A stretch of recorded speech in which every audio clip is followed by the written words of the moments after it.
السلام علیکم۔ آج ہم بات کریں گے دنیا کی عارضیت اور آخرت کی حقیقت کے بارے میں۔ دنیا صرف ایک عارضی جگہ ہے اور آخرت ہمیشہ کے لیے ہے۔ آئیں دیکھتے ہیں کہ ہم کیسے اپنی زندگی آخرت کے لیے سنوار سکتے ہیں۔ دنیا کے سب سامان، دولت اور آرام عارضی ہے۔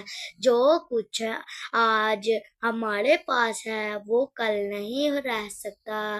دنیا میں جو بھی حاصل کرے وہ ہمیشہ کے لیے نہیں۔ موت کا وقت کسی کو بھی معلوم نہیں۔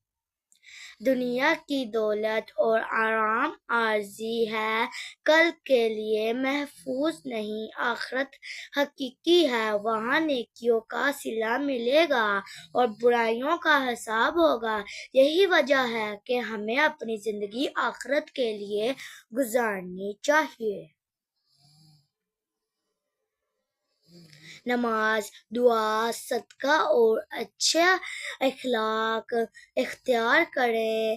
یہ سب اعمال دنیا اور آخرت میں فائدہ پہنچائیں گے۔ ہمیشہ یاد رکھیں، اللہ کے نزدیک نیک اعمال سب سے زیادہ اہم ہے۔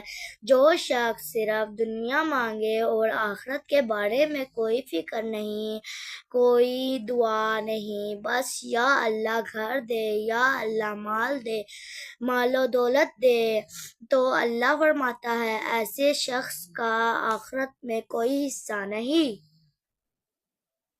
دنیا ایک قطرہ کی مانند ہے اور آخرت سمندر ہے، تو انسان ایک قطرہ کی خاطر پورا سمندر گنوا بیٹھے تو کیا یہ فائدے کا سودا ہے؟ نہیں، نقصان ہی نقصان ہے۔ ہم ہر کام کر لیتے ہیں، گھر، دفتر، دکان، خواتین بھی صفائی، کپڑے دھونا، برتن دھونا، مگر جب بات آتی ہے نماز کی تو شیطان کہتا ہے آرام کر لو، تھک گئے ہو، تو ہم پر شیطان کا غلبہ ہو جاتا ہے۔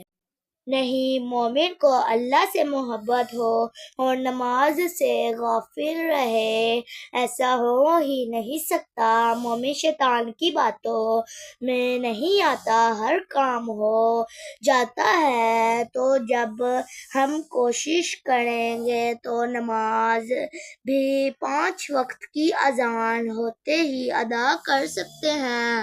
نبی پاک صلی اللہ علیہ وسلم نے اذان ہوتے ہی ہر کام چھوڑ کر نماز ادا کرتے تھے۔ جب ہم مشکل میں ہوتے ہیں تب ہمیں اپنے رب کی یاد آتی ہے، مگر ہمیں ہر وقت اپنے رب سے رابطہ مضبوط رکھنا ہے۔ نماز، دعا، صدقہ اور اچھے اخلاق کا اللہ کے نزدیک نیک اعمال سب سے اہم۔ دنیا میں بہت مصروف نہ ہو جائیں اور ہمیشہ آخرت کو یاد رکھیں۔ وقت ضائع نہ کریں، ہر لمحہ نیکی میں لگائیں۔ کل قیامت کے دن انسان ایک ایک نیکی کو ترسے گا۔ آج وقت ہے، اسے کھیل تماشے میں خراب نہ کریں اور اپنے ساتھ وفا کریں۔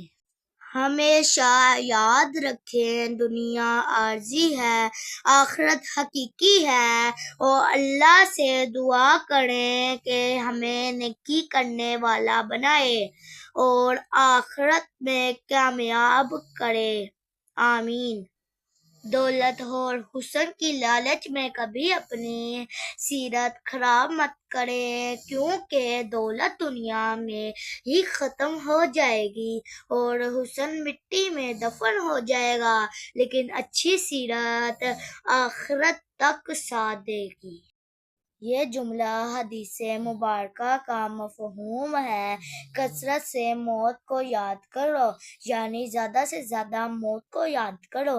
اس کا مقصد انسان کو غفلت سے نکالنا اور اسے دنیا کی عارضی زندگی اور آخرت کی تیاری کی طرف متوجہ کرنا ہے۔ جب بندہ موت کو یاد کرتا ہے دنیا کی محبت کم ہوتی ہے، گناہوں سے بچنے کی کوشش بڑھتی ہے، نیک اعمال اور توبہ کی طرف رجحان بڑھتا ہے، غرور و تکبر ختم ہونے لگتا ہے۔ قرآن میں بھی اس کی طرف اشارہ ہے۔ ہر جان کو موت کا ذائقہ چکھنا حدیث مبارکہ میں آتا ہے، دستور کو یعنی خواہشوں کو ختم کرنے والی موت کو کثرت سے یاد کیا کرو۔ بندے کو ہر دن یہی سوچنا چاہیے کہ میرا آخری دن ہے۔ حدیث مبارکہ میں آتا ہے کہ دنیا میں ایسے رہو جیسے مسافر ہو اور آخرت کی تیاری کرتے رہو۔ سردیاں آتی ہیں تو ہم سردیوں کے کپڑوں کی تیاری، گرمی آتی ہے تو پہلے سے گرمیوں کے کپڑوں کی تیاری، رات کو صبح کے ناشتے کی فکر، صبح کو رات کے کھانے کی فکر، ہر چیز کی فکر ہے، لیکن ہمیں اپنے آخرت کی فکر کا کیوں خیال نہیں؟ ہمیں خیال ہونا چاہیے، ہمیں فکر کرنی ہے آخرت کی۔ اللہ تعالی ہمیں دنیا اور آخرت کی بھلائی نصیب کرے۔ جب کبھی زلزلہ آتا ہے تو فوری طور پر ہمارے منہ پر کلمہ طیبہ شریف آ جاتا ہے، ہمیں موت یاد آ جاتی ہے۔ اللہ فرماتا ہے کبھی بھی موت کی تمنا نہ کرو، اگر تم نیک ہو تو اور زیادہ نیک اعمال کر لو، اگر گنہگار ہو تو شاید اللہ کی رحمت سے توبہ کی توفیق مل جائے۔ نماز قائم کرو، جھوٹ سے غیبت سے بچو، نیک اعمال کرو، اپنے بچوں کو حضور صلی اللہ علیہ وسلم کی محبت میں جینا سکھاؤ۔